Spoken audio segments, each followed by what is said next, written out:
Ah, es un placer para mí estar otra vez aquí frente a ustedes por este medio y otra vez nuevamente los felicito por ocupar su tiempo adecuadamente en las redes sociales.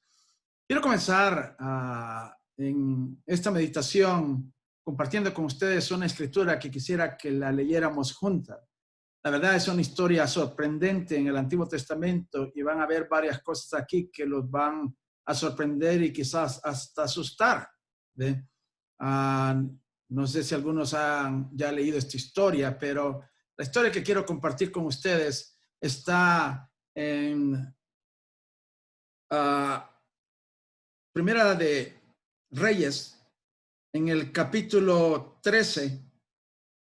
Y vamos a empezar a leer desde el versículo 1. He aquí que un varón de Dios, por palabra de Jehová, vino de Judá a Betel. Y estando Jeroboam junto al altar para quemar incienso, esto estaba desarrollándose cuando Salomón ya había muerto. Roboam no escuchó a los sabios y a los ancianos del pueblo en cuanto a las peticiones que el pueblo mismo estaba haciendo, y esto causó la división del pueblo de Israel.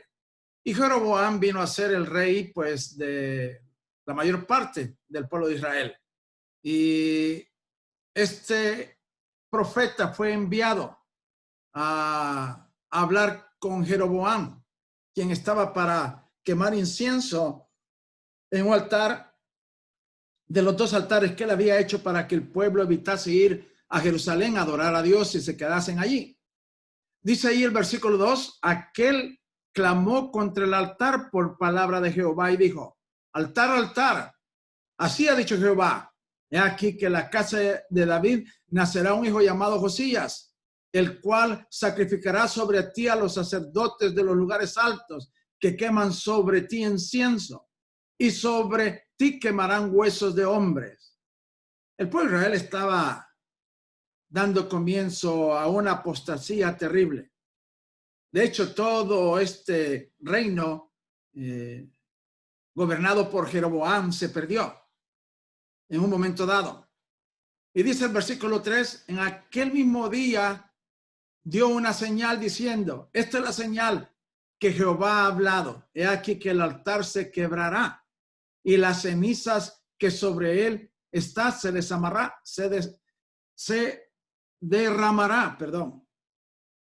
Cuando el rey Jeroboam oyó esta palabra del varón de Dios, dice, que había clamado contra el altar de Betel, extendió su mano desde el altar y dijo, prenderle.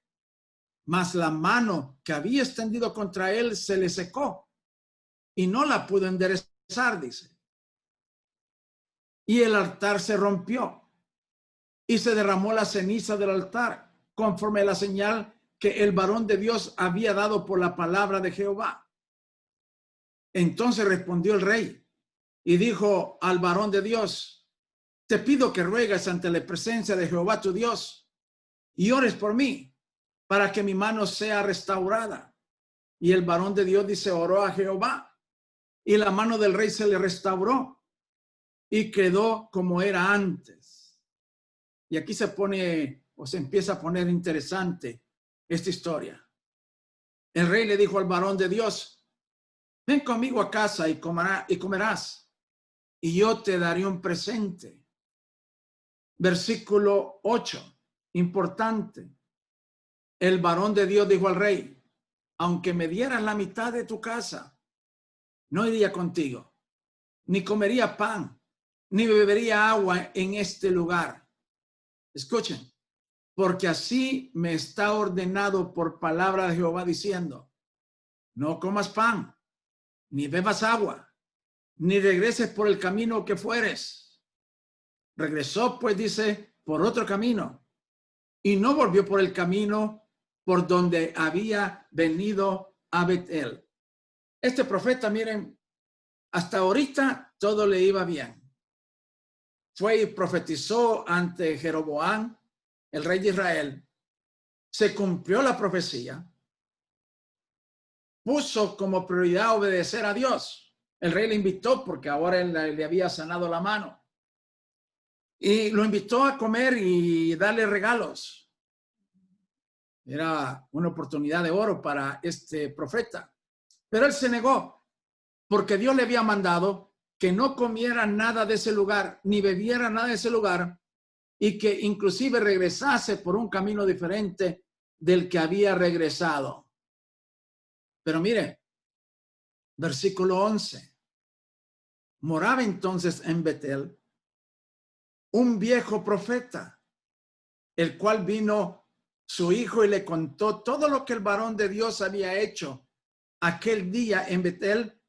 Le contaron también a sus padres las palabras que había hablado al rey. Y su padre le dijo, ¿por qué camino se fue? Y sus hijos le mostraron el camino por donde había regresado el varón de Dios que había venido de Judá. Y él dijo a sus hijos, ensilladme el asno. Y ellos le ensillaron el asno y él lo montó. Yendo tras el varón de Dios, dice, le halló sentado debajo de una encina. Y le dijo, ¿eres tú el varón de Dios que vino a Judá? Y él le dijo, yo soy. Entonces le dijo, ven conmigo a casa y come pan. Escuchen. Mas él respondió, no podré volver contigo, ni iré contigo tampoco. Comeré pan ni beberé agua contigo en este lugar, porque por la palabra de Dios me ha sido dicho, no comas pan, ni bebas agua allí, ni regreses por el camino por donde fueras. Todo iba bien.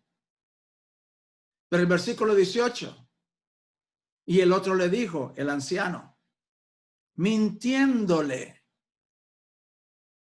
yo también soy profeta como tú. Y un ángel me ha hablado por palabra de Jehová diciendo, tráele contigo a tu casa para que coma pan y beba agua. Ahora, yo les voy a hacer una pregunta a ustedes, si es que están poniendo atención, si ya no se durmieron con esta lectura, ¿va? ¿Qué hubieran hecho ustedes? Por un lado, Dios le dijo, no comas, no bebas, regrésate por otro camino. Por otro lado, se le presenta a y se presenta como profeta. Yo también soy profeta y Dios me ha dicho que vengas y comas conmigo. ¿Pero qué hizo este profeta? Dice el versículo 19, entonces volvió con él y comió pan en su casa y bebió agua. Y aconteció que estando ellos en la mesa, vino palabra de Jehová al profeta que le había hecho volver. Imagínense esto. Estaban sentados ahí comiendo y de pronto Dios habla al profeta anciano que hizo volver al profeta al cual Dios le había dicho, no comas, no bebas, vete por otro camino. Y clamó el varón de Dios que había venido de Judá, diciendo, así ha dicho Jehová, por cuanto has sido rebelde al mandato de Jehová y no guardaste el mandamiento que Jehová tu Dios te había prescrito, sino que volviste y comiste y bebiste agua en el lugar donde Jehová te había dicho que no comieses pan ni bebieses agua, no entrará tu cuerpo en el sepulcro de tus padres. Oiga, ¿cómo está eso? Este anciano profeta le miente al profeta, lo hace venir a su casa, que venga a comer con él. Estando comiendo, ahora este anciano empieza a profetizar y le dice, Dios te dijo que hicieras esto, pero no obedeciste. Ahora pues no vas a ser enterrado junto con sus padres. Cuando había comido y bebido, dice el versículo 23, el que le había hecho volver le ensilló el asno. Mire, hasta le ayudó a que se montara otra vez y se fuera. Y yéndose, dice, le topó un león en el camino y le mató. Y su cuerpo estaba echado en el camino y el asno junto a él y el león también junto al cuerpo. He aquí Unos que pasaban vieron el cuerpo que estaba echado en el camino y el león que estaba junto al cuerpo. Hasta estaba el león echado ahí junto al cuerpo. Y vinieron y lo dijeron en la ciudad donde el viejo profeta habitaba.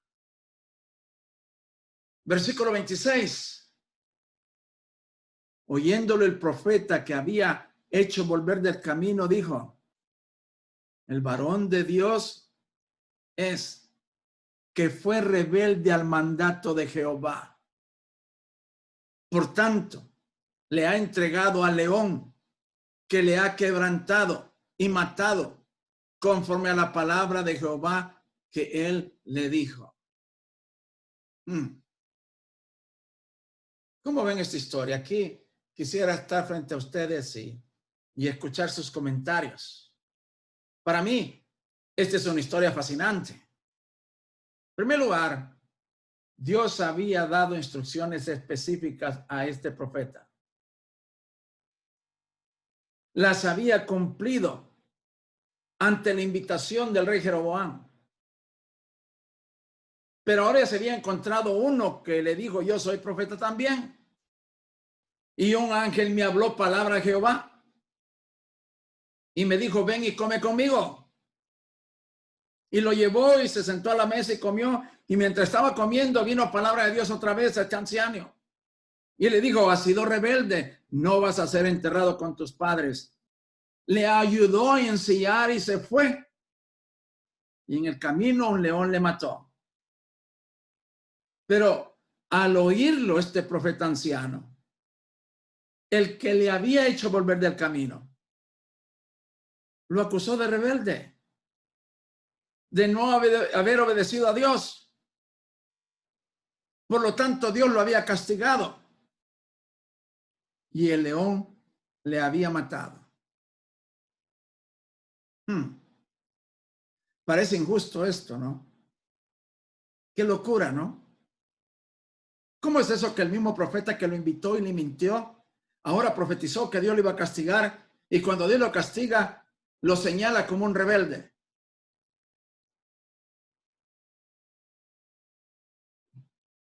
A mí siempre me ha preocupado la generación que ustedes representan.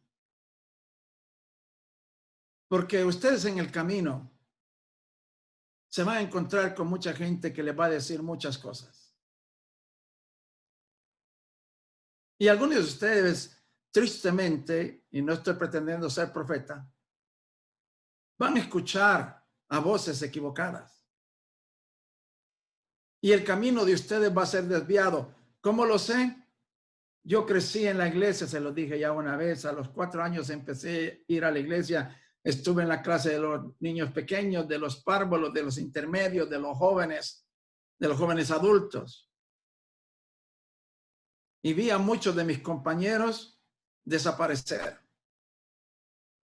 Algunos de ellos encontrarlos tiempo después, fuera de la voluntad de Dios, en otro camino. Y no necesariamente en el pecado, a veces en la falsa religión. Vivimos en un mundo que constantemente está tratando de cambiar, escuchen bien, la versión original de Dios. Lo que Dios dijo no cambia. El hombre cambia, pero no Dios. ¿Cómo podría determinarse la situación en que, imagínense, ustedes son el profeta y Dios les dijo: no coman, no beban, váyanse por otro camino? Pero después se encuentran a uno que dice ser profeta de Dios y dice que Dios le habló y le dice: ven y comamos. ¿Cómo podemos nosotros determinar cuál es la verdad? Bueno, hay una regla bien sencilla. Y la regla bien sencilla es: ¿podemos nosotros reconocer la palabra de Dios verdadera? Para nosotros es mucho más fácil porque está escrita. El Señor Jesucristo dijo, escudriñad las Escrituras porque os parece que en ellas tenéis la vida eterna y son las que hablan de mí. Pero de ahí para allá ustedes van a escuchar un montón de versiones, interpretaciones, historias, cuentos de vieja. Una vez, y de hecho así yo he contestado a muchas preguntas que me hacen. Vino una persona y me dijo, hermano Olivia, ¿usted cree que el chupacabra exista? Le dije, ¿qué dice la Biblia de ello? No, pues nada. ¿Qué quiere que le responda? ¿Mm? Lo que ustedes escuchan y que dan como verdad, ¿está en la palabra del Señor real? El diablo siempre ha querido cambiar la versión de Dios. Al principio Dios le dijo a Adán y Eva, de todo árbol podréis comer, pero del árbol del bien y del mal no comerán. Pero en Génesis capítulo 3, versículo 4, ¿qué le dijo el diablo? No, ciertamente no van a morir. Es que Dios sabe que el día que comáis de él, vuestros ojos serán abiertos y seréis como Dios, conociendo el bien y el mal. ¿Y a quién creyó Eva? ¿Era el diablo una fuente confiable? En ese entonces Dios había hablado. Como leí en un sticker una vez, ¿cuál parte del no entendimos?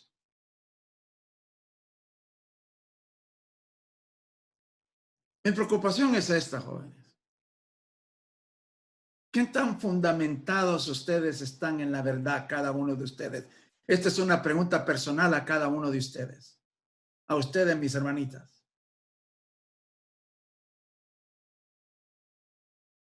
¿Qué tanto conocimiento ustedes tienen de la palabra del Señor? ¿Pueden ustedes determinar lo que es de Dios y lo que no es de Dios?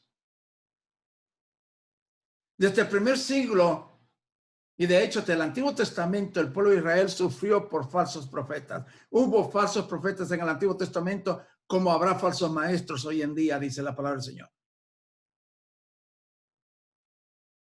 Y la responsabilidad, escuchen mis hermanos, la responsabilidad de la verdad, podemos aprender en esta historia, está en aquel que la recibe y la hace. ¿Por qué Dios no castigó al profeta anciano? ¿Por qué fue el otro profeta el que tuvo que morir? ¿Por qué el profeta anciano acusa de rebelde al profeta que no obedeció al mandamiento original de Dios? Ustedes reciben, por ejemplo, consejos de sus padres, de su mamá, pero van a recibir contradicciones de sus amigos, sus compañeros de escuela, sus compañeros de trabajo. Una copita no te hace nada. O con un día que te vayas de fiesta no va a pasar nada. No te vas a ir al infierno por algo así. ¿A quién va a escuchar? La idea común del joven es, a mí no me va a pasar. Hasta creamos nuestras propias versiones. Y entre tanto nuestra vida se va complicando. Entre tanto nuestra vida se va llenando de problemas. El Señor Jesucristo discutió la cuestión del divorcio con sus discípulos. Y sus discípulos empezaron a argumentar con el Señor y dice, entonces, ¿por qué Moisés permitió dar carta de divorcio? Y ahí en Mateo capítulo 19, versículo 8, la respuesta del Señor es, ante vuestra dureza de corazón, Moisés os permitió divorciaros de vuestras mujeres. Pero mire lo que dice, pero desde el principio no fue así. Yo he escuchado que algunos están estudiando en escuelas de predicadores y qué bueno que se están preparando. Pero no hay maestro, no hay libro de texto, no hay hombre fiable para confiar que lo que enseñe es bíblico, es verdadero, es correcto, si usted no puede confirmarlo con la palabra de Dios. O se pierde. En esta historia encontramos que la salvación es algo personal. Le decía yo una vez a la congregación donde predico, ¿qué creen ustedes que me va a pasar a mí si yo empiezo a predicar falsa doctrina? Casi en coro dijeron, se va a ir al infierno, hermano. Yo les dije, cierto, allá nos vemos. ¿Me entendieron?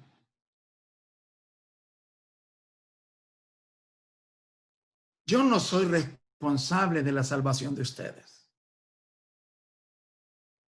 Es más, no puedo ni salvarles aunque quiera. Y si yo les dijera, la salvación está en mí, sáquenme a pedradas porque soy un falso. Pero cuántas cosas ustedes escuchan y las toman como verdad, aun cuando no están en la palabra de Dios. Y las creen.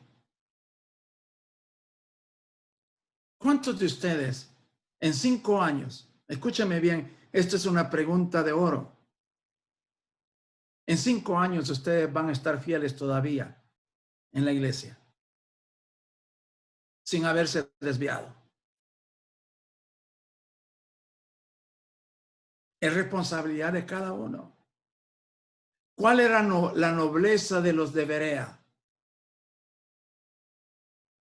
Escudriñaban las escrituras para ver si lo que Pablo enseñaba era verdad. ¿Cuántos de ustedes han escudriñado la escritura? Mire, yo le voy a decir una cosa. Yo viví mi juventud, mi niñez en mi país, iba a la iglesia todos los días, pero al venir aquí a los Estados Unidos, de pronto me encontré que ya nadie me decía, ve a la iglesia. Ya nadie estaba a cargo de mí. Estaba yo solo. Y de pronto me invitan a predicar. Y esa vez que me invitaron a predicar, aunque yo ya lo había hecho en mi país, me entró un gran miedo, un temor. ¿Y sabe cuál fue la pregunta que yo primero me hice? ¿Qué voy a decir? Entonces yo podía tener varias opciones. Voy a escoger los escritos de Leonel Cortés o de Larry White, de Sunset School o la iglesia de la escuela en Monterrey o la escuela en Tijuana, o voy a predicar lo que realmente yo creo. Muchas veces nosotros venimos y crecemos con una doctrina ya precocinada. Es como cuando usted va al mercado, compra un paquete de comida congelada, allí viene ya todos los ingredientes, usted lo mete al microwave y sale, usted se lo come. Y en la iglesia casi siempre, la mayoría estamos acostumbrados a que se nos dé la comida congelada ya está calentada. Pero no estudiamos. Y me preocupa, jóvenes. Créame, yo quisiera decirles algo diferente. Quisiera decirles, todos ustedes van a ser fieles, todos ustedes se van a ir al cielo. No, algunos van a apostatar, algunos se van a desviar, algunos van a escuchar otras doctrinas. Algunos todavía no han aprendido los rudimentos de la palabra del Señor, como el apóstol Pablo habla allí. Como el libro del Hebreo nos enseña. Y destinados a problemas. Quizás pueden abrir sus Biblias en Gálatas capítulo 1, versículo 6, y de seguro que algunos de ustedes ya han escuchado esta escritura. Y el apóstol Pablo le escribe allá a los hermanos de Galacia. Estoy asombrado de que tan pronto os estéis apartando del que os llamó por la gracia de Cristo, dice, para ir tras de un evangelio diferente. Pues ¿cuántos evangelios hay? Mire, si yo quisiera ser cristiano ahorita en este día, yo estaría en problemas bien serios, porque aquí a mi alrededor hay como unos 6 o 7 grupos religiosos. Y vengo un día domingo, digo, yo voy a ir a la iglesia. ¿Y a qué iglesia voy? ¿Mm? De hecho, yo estaba pensando en un negocio y esto nomás como ilustración, no estoy dando ideas. Y le llamaría referencias religiosas. Y viene, por ejemplo, el hermano Jorge Espinal y me dice, mire, yo quiero ir a una iglesia, pero no sé cuál ir. Que llene esta hoja y deme su perfil. ¿Qué es lo que le gusta? Me gusta donde hay mucha gente, me gusta donde una iglesia no hay gente fea, me gusta donde hay música tropical, me gusta donde saltan y gritan, me gusta gente. Y ya vengo yo y yo ya tengo una base de datos de todos los grupos. Mire, aquí le corresponde, aquí está, son $40. ¿Mm? Fácil. Dice, no es que haya otro evangelio, versículo 7, sino que hay algunos que os perturban y quieren pervertir el evangelio de Cristo. Pero si aún nosotros mismos, ¿quiénes? Los apóstoles, o un ángel del cielo, ¿qué es lo que le dijo el profeta anciano al otro profeta? Un ángel del cielo me habló. Palabra de Jehová. Y te mandó a que fueras a mi casa a comer. ¡Qué barbaridad! Pero si aún nosotros o un ángel del cielo os anunciase un evangelio diferente del que os hemos anunciado, dice, sea anatema. ¿Qué es la palabra anatema? Maldito. Como ya los he dicho antes, ahora mismo vuelvo a decir, si alguien os está anunciando un evangelio contrario al que recibiste, sea anatema. Al uno predicar la palabra, hermanos, yo puedo optar por sonar inteligente y hablar de cosas seculares del mundo y decirlas como que si fueran verdad, y les puedo citar a Enrique XV y a lo que pasó allá en Candamandapia y lo que sucedió en el siglo XVI. ¿Y de qué les sirve a ustedes? ¿Mm? Y ahí es donde el apóstol Pablo dice, ¿busco ahora convencer a los hombres o a Dios? ¿Será que busco agradar a los hombres?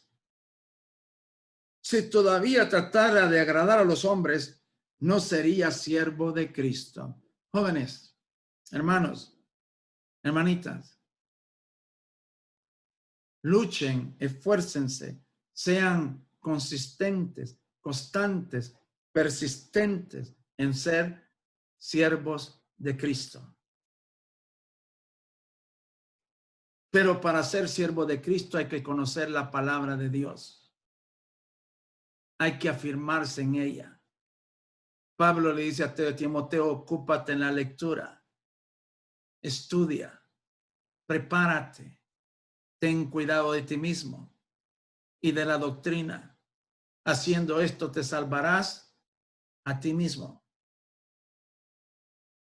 ¿Sabe de qué doy gracias a Dios? Es que la salvación es personal. Y lo que yo he tratado de hacer toda esta mi vida es, con mucho esfuerzo, tratar de salvarme a mí mismo, confiando en la gracia y la misericordia de Dios, no como quien lo hace por mis propias obras, sino como quien quiere agradar a Dios. Si no hacen eso, jóvenes, a lo mejor terminen en un lugar que no pensaron ustedes. Fíjense que esta historia de este profeta es una historia triste. se encontró con un profeta anciano mentiroso. Y después este anciano mentiroso se deleitó viendo que el profeta fuera castigado.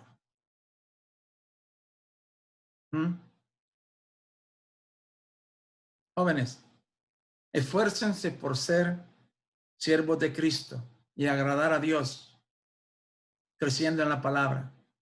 Que Dios sea con ustedes. Gracias por su atención.